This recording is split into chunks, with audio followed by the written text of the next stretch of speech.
Welcome back, everybody. My name is Victor Persaud, and I'm a real estate agent here in Southwest Florida, Cape Coral. And if this is your first time here, I create videos on home buying and selling tips. And in today's video, we're going to talk about the coronavirus and what's happening in our real estate market. So roll the intro.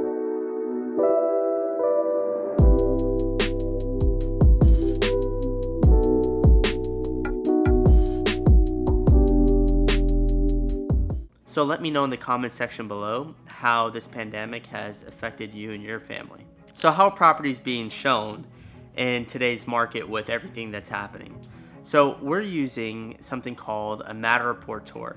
And what that is, it's a 360 virtual tour that captures your whole home in a 360 model. So imagine if you had like a dollhouse where you could see inside, all the walls were removed, and get to look at the whole property. Well, you could do that the same way with the Matter Report tour virtually online.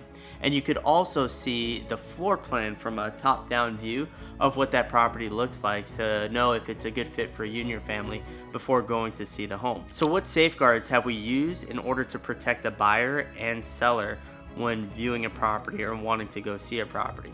So the first thing we do is we ask the buyer's agent to make sure that their client has seen the property through the virtual tour first before scheduling a showing.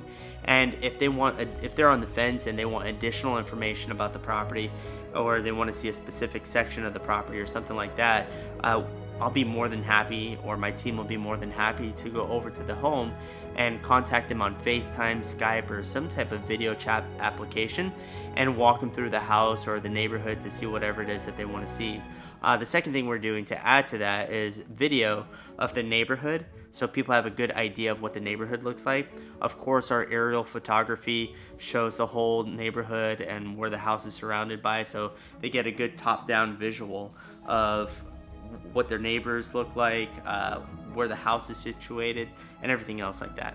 So the second thing that we're asking for of our buyers and their buyers agents and sellers is either to bring your own mask, clean mask and gloves before entering a property, or we're asking the sellers to provide that for the buyers to use or buyers agents to use. The key here is to mitigate any risk of getting either party ill with the coronavirus or protect themselves.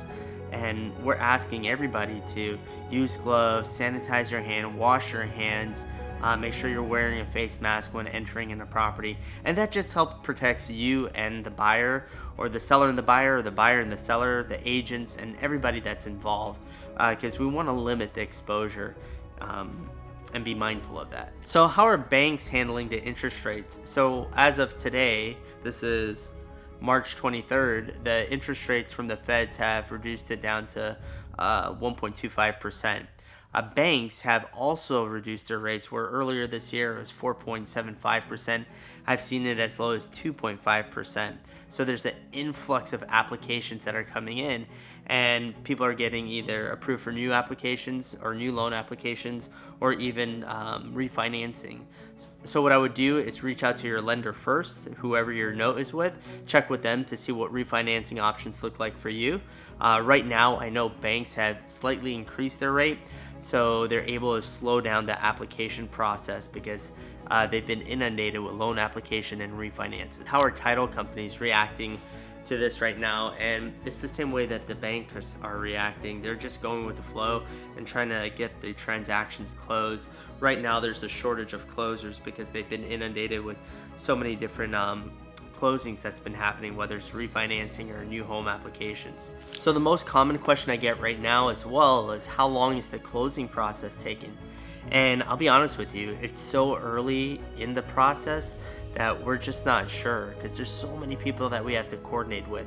For example, we have to coordinate with the banks, the buyer's agents, the buyers, the listing agent, the title company, the inspection company, the appraiser, the photographer, the videographer, the surveyor, and other trades as well. So, there's no specific timeline. It's a per transaction case that we're dealing with, because some transactions are more complicated than others, and other transactions are a lot easier. So it just depends on the transaction. What I would say is, when this pandemic did hit and the stocks dropped, we did see some buyers pull out of the marketplace because their portfolio took a hit. We've also seen where people have uncertainty about their jobs. They're not sure what's going to happen with their job, if they're being laid off temporarily, or what that looks like for them. So it's a tough situation for everybody who's involved, and the best thing we could do is just hang in there and just see how all this shapes up. What does this mean for our real estate future? I'm not 100% sure what this means exactly. What I do know is that we've seen the marketplace go through cycles before, and how we're going to come out of this cycle, I'm not totally clear. However, I do have faith that the marketplace will come back, real estate will come back. How much time that's going to take, that's the real question. We're just not 100% sure of. Luckily we're in a position where, we have some great minds that are coming up with solutions to help ease this burden of the pandemic, making sure it doesn't spread, making sure people are financially okay, neighbors helping neighbors. I mean, it's a real testament to what our country looks like when something comes down to the wire. How we're all able to get together, connect, and support each other through these difficult times. So yeah. So I hope this video has given you more insight to our marketplace. I pray for you and your family. I hope you stay safe, stay healthy, and I will see you in the next video.